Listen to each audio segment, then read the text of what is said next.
We've got a fun episode of the Geoff Wilson Show for you today. We are breaking down card buying, what it is like to buy cards in today's market, and some tips for you to be successful at that. And I'm bringing on the show a big-time card buyer. It is Justin from Arena Club. Justin's got a really interesting backstory. He quit a corporate job 6 months ago to go work for Arena Club full-time just to buy cards for them at very high volumes to support all of their business operations.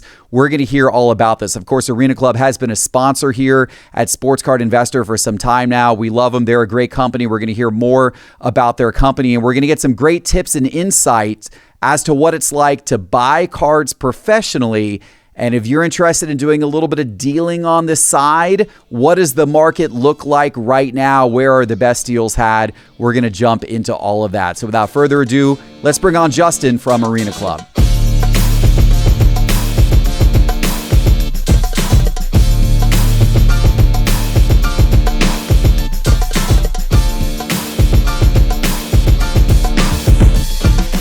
Justin, welcome to the show. Thanks for having me. So you went from a career in medical device sales to a full-time sports card buying role for Arena Club about 6 months ago.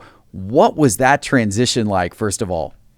Yeah, it's still funny just hearing it out loud. My life has changed drastically over the last few months. But yeah, I grew up in the card world. My dad is a big-time collector. He worked in a card shop when he was in college and is really a true collector. He buys cards and they're never sold. He loves cards, loves collecting, loves the community. He does volunteer work at a bunch of different card shops in LA. He's a high school teacher, so when he gets off school, he drives to the shops and just sits there and will sort stuff. And it's just really just in that community. And so I grew up around that. I always loved cards. It was something my dad and I did together. And so after college, came back to LA. I was working for a medical device company doing sales, and loved my job. It was a fun job. And then about a year and a half ago, started kind of going through my dad's cards and realized that, Dad, you've got some pretty good stuff in here. And growing up, I thought, it's all junk wax. It's all stuff from the 80s and 90s. And I'd seen the card market kind of explode during COVID and kind of approached him and said, we should start selling at shows. We should kind of turn this into a small business. And so we went to a few card shows and I was shocked at what I saw. The amount of people that were there, the excitement. But also I noticed walking around, there was a lot of tables that had crazy high-end stuff that felt unattainable and a lot of tables that just had just kind of junk that wasn't sorted and seemed like wasn't worth much. And so I felt like there was kind of this middle ground, kind of niche segment that we could meet. And so my dad and I started selling at card shows and tried to really have cool, kind of high quality cards in the like $10 to like $250 range. Yeah. Cool, exciting cards I felt like anyone could afford. Right. And so we started the small business. And at our very first show, a guy named Brian walks up to our table and spends a few $1,000s, which for us was insane. It was crazy. And asked if we had more cards, and we had never had someone buy that much at one time. So gave him my cell phone number. We did a show 2 weeks later. This guy named Brian walks up again, drops a couple $1,000s at our table, buying some slabs. And so I said, "Hey, who are you? Why do you keep buying from us?" And he said he was kind of helping out a company called Arena Club. And I had seen some ads on Instagram. Initially, I was kind of confused what the concept was. I knew there was an idea of digital cards and physical cards and some auctions and the slab pack drops and grading and all that. But and so we connected. Turned out Brian was the CEO of Arena Club. And I kept selling cards at the company. And then they asked if I would do some buying for them. So at the Burbank show in February, I was in their booth doing some buying, which was a whole different experience, buying for kind of a big company compared to buying for my dad and I's kind of small little family business.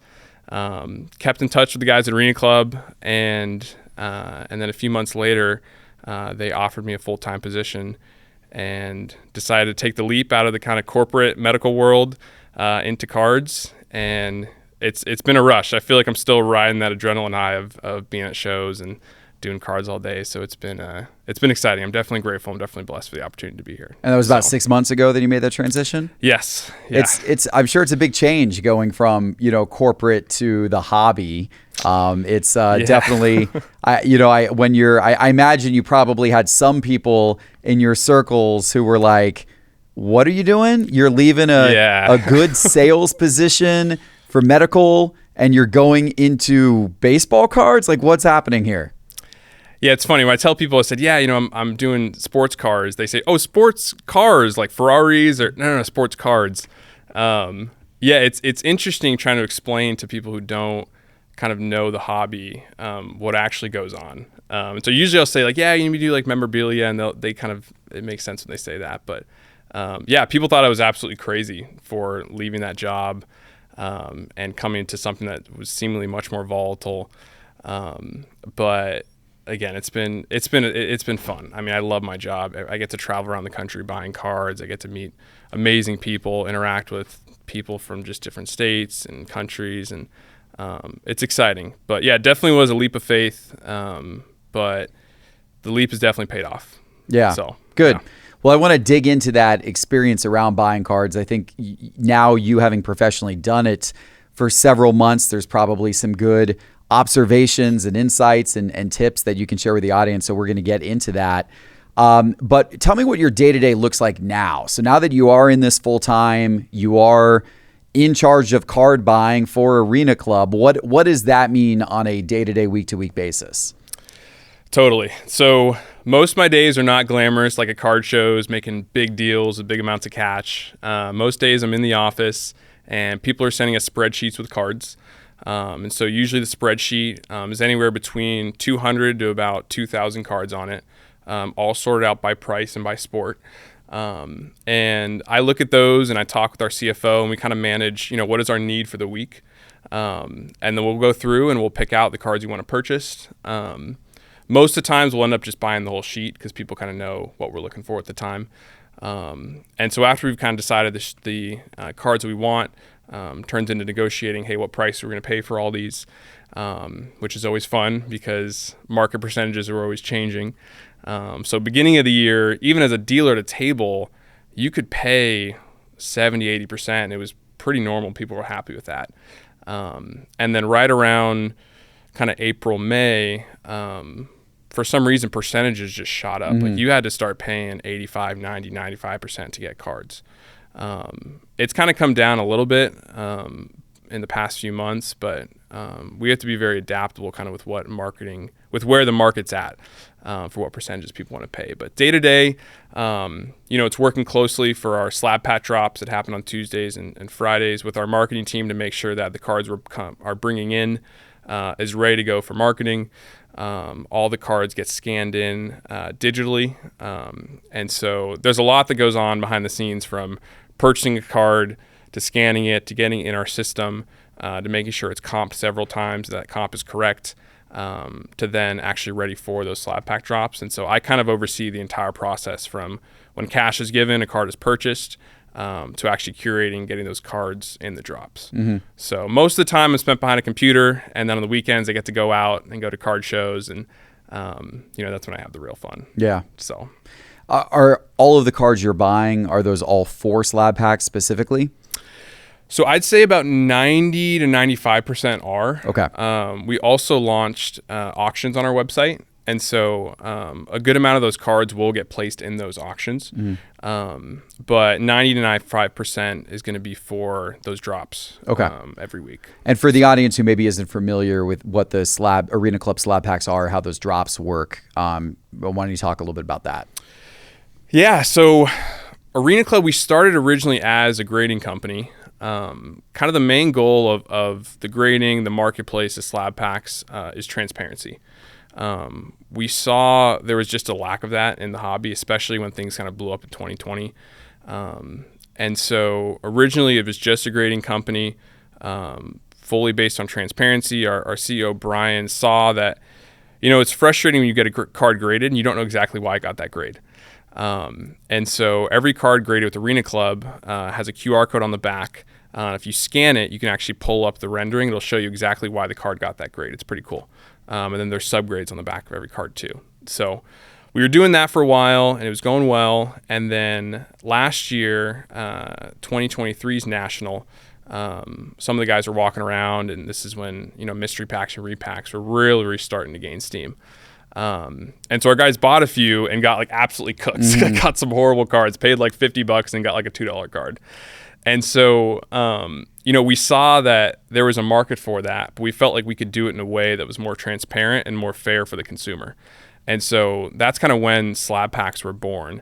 And the idea was that we want to be able to give that kind of chase experience that people do really love of, seeing a big card, the ability to actually hit that, but in a transparent way where you're not just going to get cooked every time. And so with our slab packs drops, we do different variations, different price points every Tuesday and Friday, but essentially there'll be a big card that kind of everyone's chasing.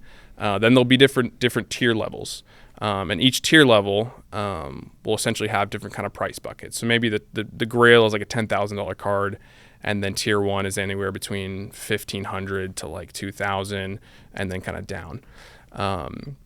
But you'll be able to see at one time it's a live checklist. And so if you buy a slab pack, you're guaranteed to get one of the cards on that live checklist. As soon as the card is hit, a new one of equal value populates right back in. If one of our grails is hit, a new grail of equal value populates right back in. And so I know with chases, especially with wax, once that big card is hit. Yeah, the whole thing can kind of be less interesting to people. Exactly. So this is an interesting digital way of kind of overcoming that. Correct. Yeah, it's almost a repack where the hits are constantly getting restored. So when someone pulls a big one, it's like, don't worry, your odds of getting the big one remain the same because now there's another big one in the chase. Correct. Yeah. You couldn't do that really with a physical repack. Certainly not as easily. It wouldn't be dynamic like that with a physical repack, but with a digital repack like you do it, that's possible to do. Correct. But the digital repack represents physical cards. So when people whatever card they get, that's an actual card, they could have it shipped to them or put into their vault, right? Exactly. Okay. Yeah. So every card you see on our website, and that was honestly my initial confusion with the company. I thought it was just like NFTs. I thought they're doing digital cards, and I was like, that's not really for me. But any card you see on our website is a physical card in our vault. And so what's really cool about slab packs too is that, let's say you spend $100 in a slab pack and you hit $1,000 card. You can immediately post that card up for auction or for sale on our site, and have an offer and cash in your account by the end of the day. And so I know a lot of times you hit a big card in a break, maybe it takes a week or two to get to you. The card value's dropped, so it was exciting at the time. But we're really trying to have a whole ecosystem where transactions can happen quickly and fairly. And so on the Arena Club app, if you're a user, you have your showroom where you have your cards that are vaulted. You can buy, sell, or trade with other users. You can put cards up for auction. So people seem to really like that it's all kind of connected. So if you hit a big card in a slab pack, you can either choose to retrieve it and we'll ship it right to you. You can keep it in the vault. You can sell it. You can put it up for auction. Kind of the possibilities are kind of endless. Yeah, interesting. Okay. And I want to get to talking about buying here a little bit more and some of those strategies. But before I do, I will mention to our audience, we do have a promo code SCI. So if somebody wants to check out the slab packs, if you haven't before, download the Arena Club app from the App Store on your phone. Enter promo code SCI. That's going to get you $15 off your first slab pack, or actually 10% off. Yep. 10% off your first slab pack purchase, which actually could be more or less than $15, depending on what level of slab pack you buy. So code SCI for 10% off. There you go.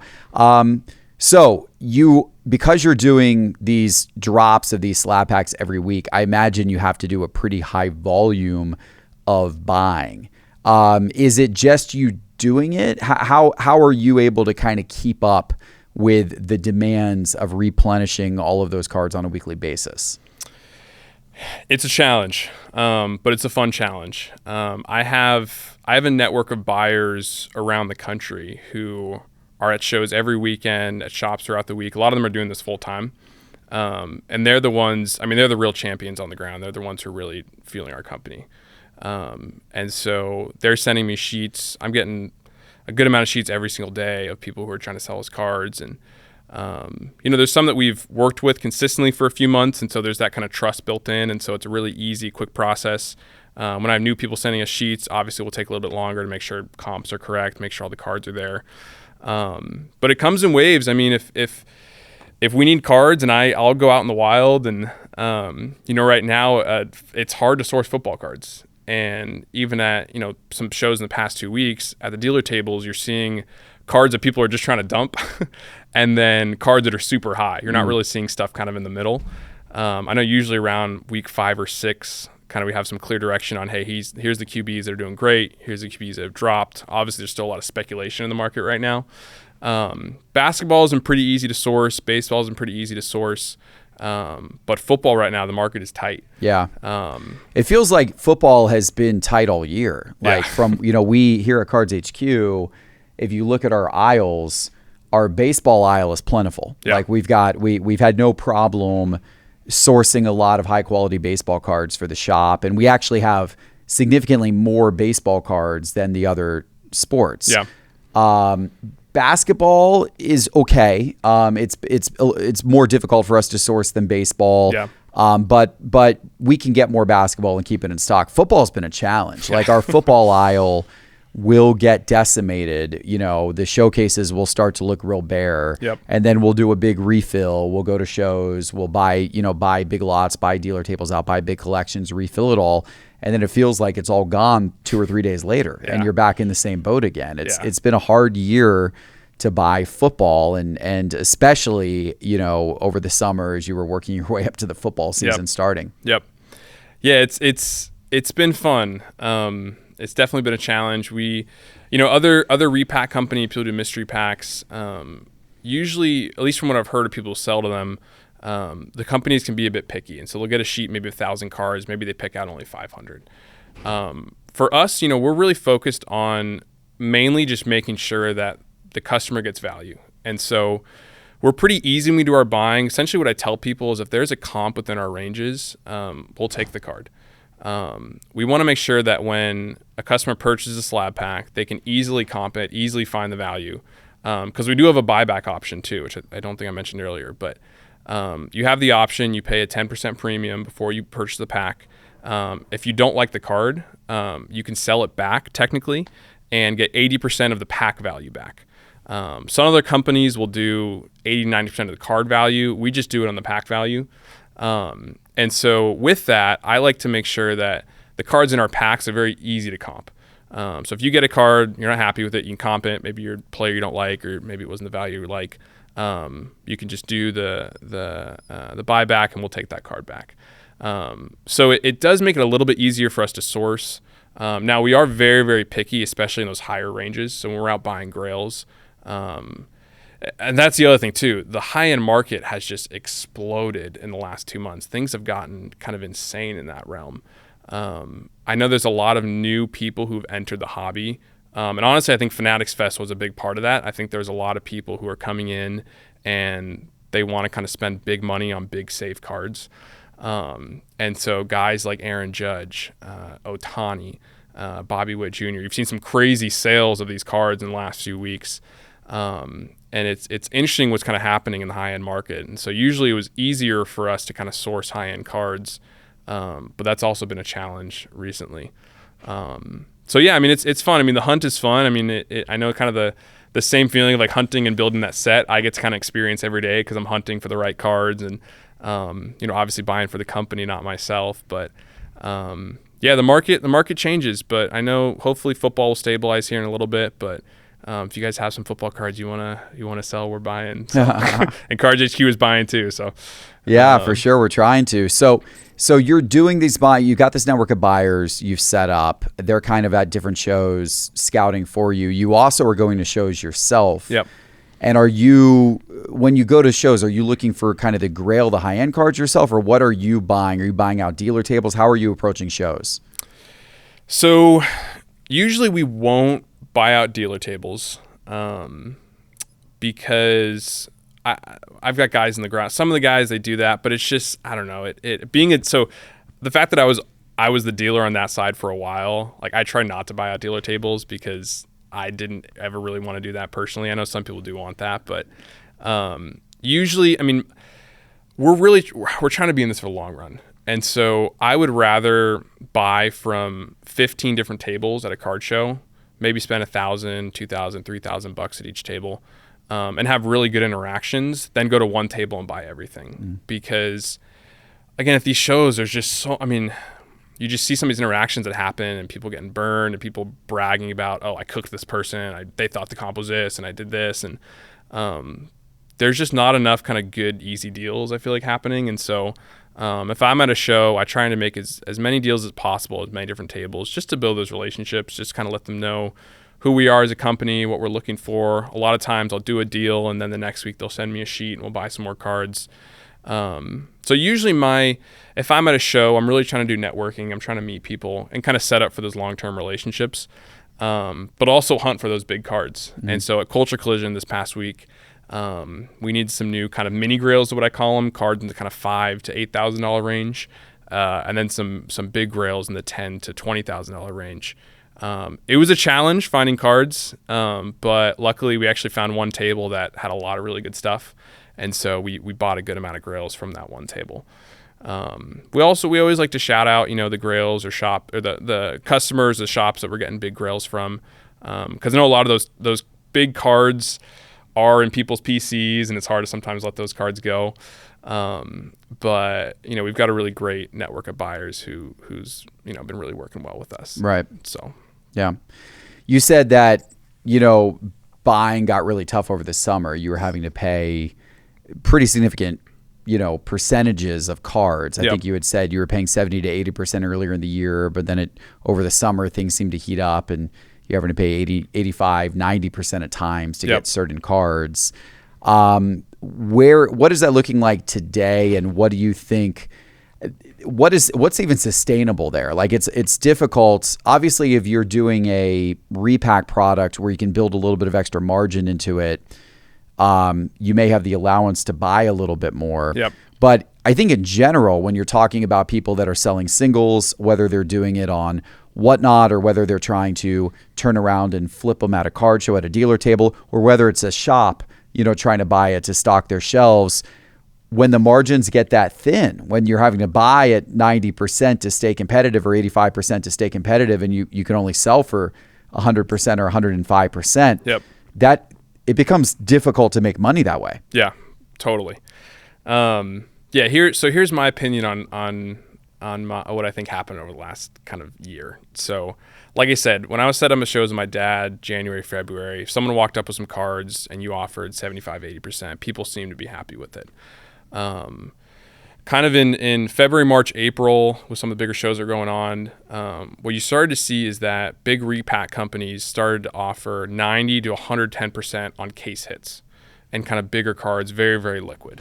A lot of downtowns, kabooms, color blasts. Exactly. The cards that are sexy, they get attention, that get people excited about seeing that card get pulled, and other people want to buy into the product. Exactly. So people started to pay a really, really high premium for those cards.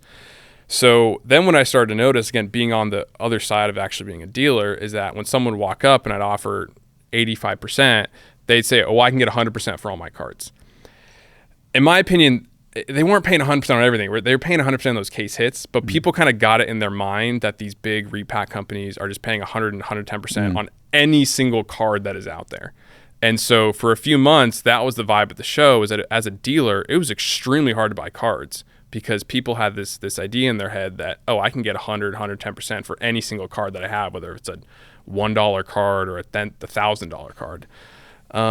Which it was interesting to see because obviously prices have come down from 2021, 2022, but then percentages went up. And so I feel like we're just starting to kind of get to an equilibrium where prices have kind of come back down to earth, percentages have come down, and now we can kind of steadily grow as a hobby, which is always, that's always the best option forward, is for a company, for the hobby, for everything. It's just steady growth. When things explode, that's when people get burned. That's when people get greedy. That's when you see a lot of fraud. And so I do think that, the market's doing its thing, but I think we'll kind of see prices continue to grow, but percentages to kind of come back down to earth. And so I was at a show last weekend helping out. One of my buddies is a dealer, so I was just kind of doing some buying with him. We were just having fun. And much more people were willing to sell their cards at 80%. Yeah. And so I think dealers are seeing that they're able to get better deals, make better margins. And then obviously too, a lot of those dealers are really buying just to resell to repackers. I mean, there's a huge market for that too. But I do see the market starting to stabilize. It was unsustainable for people to be paying 110%. I think a lot of companies were paying that at the national and spent a lot of money and got stuck with a lot of inventory. And so we have seen other companies kind of slow their buying, which is normal. I mean, it comes in seasons, but it's fun. It's always fun to see what the market's going to do. So it's funny. Brian Gray, formerly of Leaf Trading Cards, he predicted that the National was going to be the event that was going to reset the percentage that people were buying at. Yeah. I actually had him on one of my shows, and he had this whole thesis about it. And this was before the National occurred. Yeah. And he said, that's going to be the event that resets it. And he said the reason, because he observed what, like you did, that the percentages that people were buying at went up and up and up over the course of this year. And we were getting to the summer. And as you said, it was 85% of comps, 90% of comps. Sometimes people were paying 100% for a case hit or something. And, yep. and his theory was, you can, when you're at a smaller show and the repackers are hungry for cards and there's only so many people with cards, especially with those types of case hits, walking into the room willing to sell, now it becomes kind of a feeding frenzy. And therefore you've got to pay really strong in order to have the chance to buy any of those cards as Exactly. a repacker or as a dealer who's buying. Yet at the National, there's so many people showing up to attend it with so many cards that it's impossible for any repacker or groups of repackers and groups of dealers to buy all of the inventory. Like, yep. that can't happen at the National. Yep. It can happen at a Dallas card show with, kind of a medium attendance level, Totally. But it can't happen at the National. Yeah. And so he felt like there was going to be, that the supply and demand was going to kind of swing a little bit at the National, and these repackers and those companies were going to try to buy as much as they could, and they'd actually end up getting full. They'd end up getting like, okay, well, actually we bought enough, like we and then that would actually start to balance out prices a bit. And then you would see potentially some legacy effect beyond that, where everyone kind of restocked their inventory a little bit. Right. And so it sounds like, from your observation that is actually almost exactly how things played out. Yeah. Yeah. No, I mean, the way you're describing it is kind of what I saw out in the field. And again, I think when things are balanced, like I know, like when I was on the dealer side and I saw repackers paying $9, I was like, I can't pay that as a dealer. Mm-hmm. I'm trying to make margins. And so there was this kind of animosity towards repackers. What I've kind of grown to see is that the hobby is big enough for everyone. And when there's not too much going to one company, when there's not too much going to one table, is really when everything works. Because if I were to show up at a show and say, hey, I'm paying 95% on everything, right, just figuratively, some of the deals in the room would probably get upset by that. Now, the argument I could make is, well, I'm cashing out people and I'm giving them cash, and they're going to take that cash and go spend it at your dealer table. And so I think there is a sweet spot where bigger companies or repackers can pay an 85, 90%, maybe higher than what a dealer can pay. But again, if the money's staying in the room and the money's going back to the dealers, then everyone's winning.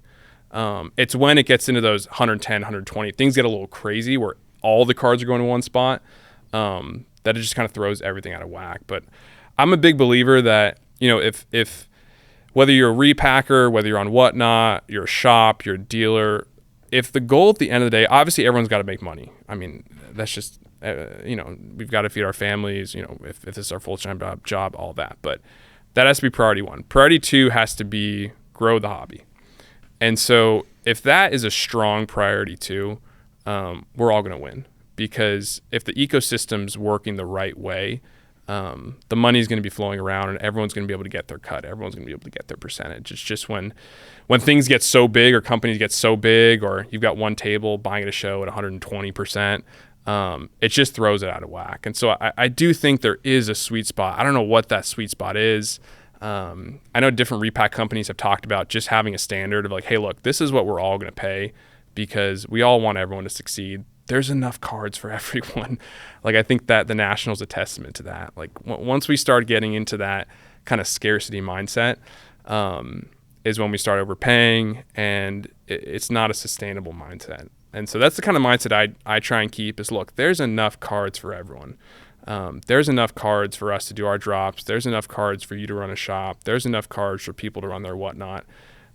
There's enough cards in the marketplace for everyone to really be successful if we're doing it the right way. Yeah.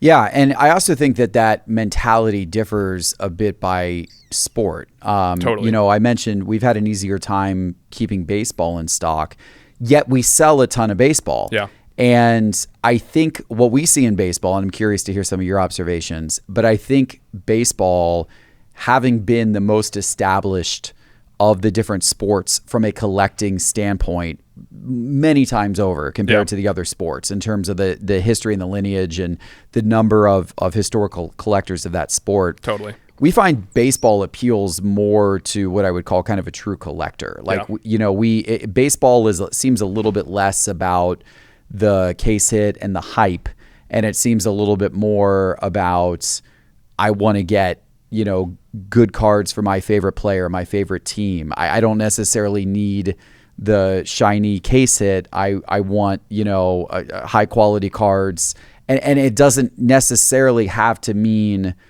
I've got to get that first Bowman auto. It could mean, you know, oh, there's a really beautiful card in Bowman Platinum of, you know, the new first baseman for my team, or there's an awesome card in Triple Threads, or there's a really cool jersey patch in Tribute, or whatever it may be. Yeah. In baseball, it feels like there's a lot more choices of high quality cards. And you mix that in with the fact that you also have all the historical side in baseball. Like, people don't get, for whatever reason, football collectors, and basketball collectors, maybe to a lesser degree, the history of the game doesn't excite them as much. Like, they're excited about the current. They're excited about the now. And they also they like the flash of it. So like the CJ Stroud downtown, like that's like a must have, or the Victor Wembanyama Kaboom. That's everybody wants those cards. Yep. But a Joe Montana game used patch, you know, maybe not quite as exciting to the person who wants kind of that big flashy card. Whereas in baseball, a Yogi Berra game use patch, like there's a lot of people that really want that, you know, or Hank Aaron game use patch or something like that, right? Yep. So it's a little bit different. And I think that the baseball market, I guess I would say maybe it's a little bit healthier for that reason. It's you know, more collector focused. And then and within that market, we can operate better in terms of being able to buy, because we can buy a wider variety of cards and know that collectors are still going to want them. Yep. But in basketball and football, that's where it really gets into like the case hits and the star today. Like, you know, it's really the top 5 or 10 players in the sport, and that's it. And then it's really the National Treasures RPAs or Flawless or Kabooms or Color Blast or Downtowns or numbered Prism, and that's kind of it. Like that, you know, that's like, it seems like you've got this kind of real finite scope of what people want to go after. And I shouldn't say all people, I'm generalizing, but you've got this finite scope of what a lot of people want to go after in football and basketball, and that doesn't exist as much in baseball. Yeah. And I think that's a big difference. Yeah. Yeah, it's funny at at Fanatics Fest in New York, we purchased a Honus Wagner Crackerjack card, super rare card. I forget the year. It's early 1900s on it. Yeah, the Crackerjacks I think were 1914. Yep. Yeah, 14 through 16.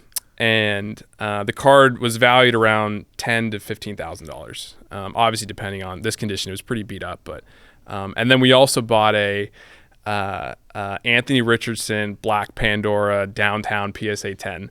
And the value on that card was like $15,000 because the Raws had sold for like 8 to 10. So I'm holding 2 of these cards and I'm like, this is a crazy world that this Anthony Richardson Black Pandora Downtown is worth significantly more than this Crackerjack Honus Wagner. But if you asked majority collectors, they'd say, "Oh, I'd take that Honus Wagner any day of the week." Yeah. So, baseball. I love the baseball market because you can get cards of players you love at such an affordable price. Great example. So I'm from LA. I'm a Dodger fan. So love Freddie Freeman, which I know he's still here, beloved in Atlanta. But you can get a cool Freddie Freeman autograph for like $50. Yeah. And that's like amazing. And he's got a beautiful, I've noticed too, I feel like baseball players have better autographs. Don't mean to start controversy. But I mean, you look at Freddie's autograph, guys like Jeter, Mariano Rivera, Cunha, guys like this, they just have cool autographs. Randy Arozarena, I love his autograph when he draws a little face in it. But some of these football and basketball autographs have just gotten just funny. They're just super short or sloppy. Real sloppy. But you can get cool looking cards from amazing players who have awesome autographs at an affordable price in the baseball market. And so I think baseball will always be, the true collectors, which is exciting. I'm interested to see, I think obviously vintage baseball is one of the safest markets to be in.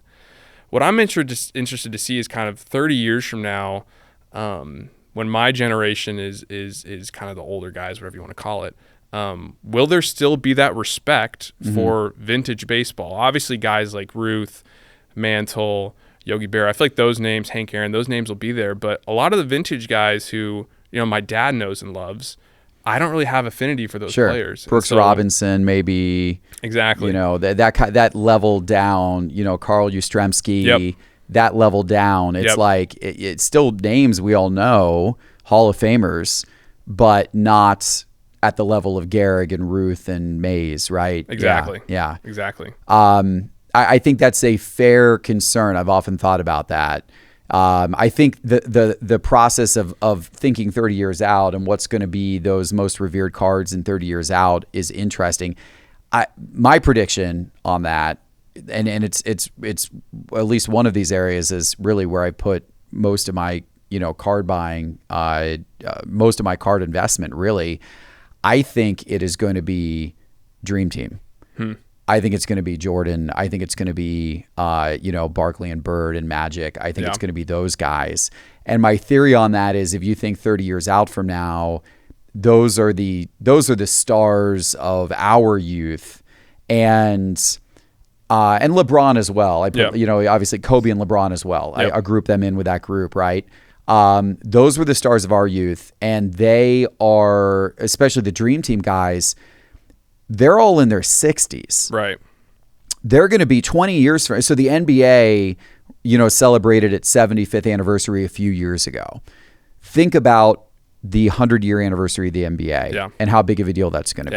Yeah. They're going to do all of this stuff. It will be a crazy hyped year of NBA when it hits 100. Yeah. When it hits 100, Michael Jordan, Larry Bird, Magic Johnson, if they're still with us, they will all be in their 80s. Those guys will either have recently passed away and be celebrated as legends of the game, or they'll still be with us and they'll be considered kind of the oldest stewards of the game. They'll be the guys who are being brought out at the NBA 100-year celebration, who are going to get the standing ovations and all that type of thing. And so I think there's going to be this kind of next level of respect and desire to own stuff from those guys, as time continues to go on. Yeah. More so, I think you could see some of the vintage baseball fade in popularity. Not Ruth, not Mantle, not Mays, not Gehrig, but Carl Yastrzemski, as I said. Some that next tier down, I think you could see some of those guys fade in popularity a little bit. Yep. And the rise in popularity, I think, is with, the stars from the 80s and 90s, just because of how, this time period will work and how, who will be remembered 30 years from now. Yeah. And I think that it was basketball of all the sports that really had that explosion of popularity during those decades. Football, for whatever reason, I don't feel like the former stars of football get much respect or attention. Yeah. Like Totally. I think it's psychologically maybe it has to do with everybody just assumes the players are bigger and stronger and better these days. So your stars of the 80s, 70s, Yep. 60s, like they don't get a whole lot of respect. I Totally. mean, you know, and so yeah, I don't know. And baseball, it's like when you think of that era, it's mainly Ken Griffey Jr. Right. is kind of the one name that, like, you know, sticks out as like, okay, that's the guy from that era that like, yeah. And so you've got, you know, one guy. But when you think of basketball, I just really think the whole dream team and the whole story behind them and everything like that, and all of the Hall of Famers on that team, every single person on the dream team was a Hall of Famer. Yeah. I guess other than Christian Laettner, but he was the college kid. All the pros went on into the Hall of Fame. And so it was, I think that's just such a interesting era. And so anyway, long story short, I kind of agree with your theory. Second tier vintage baseball 30 years from now, maybe it's not holding up as well. I think it's being replaced with stuff from, you know, like Dream Team. Totally. Yeah. Totally. Yeah. It'll be interesting to see 5, 10, 30 years from now, you know, where the market's at. But I think at the end of the day, and even with the new products coming out, and, you know, there will always be things that kind of fill those gaps of what people are looking for. Yeah. So, all right, let's wrap the episode with this. For anybody out there who is maybe dabbling as a dealer or wants to dabble as a dealer, and they're thinking to themselves, man, I'd like to go buy some cards at, you know, 80% and maybe set up a little dealer table or go live and do a live stream and sell them. What advice or tips might you give them as kind of a, you know, buyer who's attempting to do that type of thing? Number one is just whatever you're doing, make sure you're having fun. You know, I would recommend go to a few shows, you know, have conversations with dealers, find the dealers there who seem to be happy to be there. Sometimes you meet a dealer that just seems like they don't want to be there. Yeah, I think in the beginning, don't stress so much about making the most money on the cards. I would say stress about having the best interaction with the most amount of people. I think if you want to be sustainable in the card world, in any world, having that mindset is really what it's about. It's so easy. We deal with these little plastic cases and cardboard cards and Zion cases and all these different things, and it's easy to forget the kind of people behind all of the companies. We get so obsessed with the collectibles and these physical things, and getting the right price or getting the right card, and we just so easy forget about the people. Behind every grading company, there's tons of people. Behind every card company, there's tons of people. Behind every card shop, there's tons of people. And so I think if your focus is, I'm going to go in and I want to have the most interactions with the most amount of people and leave there just feeling good, the money will come if you're trying to get into it for as a business. Again, it's just, if it's always about people and it's about doing the right thing, in the long term, everyone will make money. So that's what I would suggest is go in, have fun conversations, ask a lot of questions. Don't stress too much about the margins, and the rest will follow. Yeah.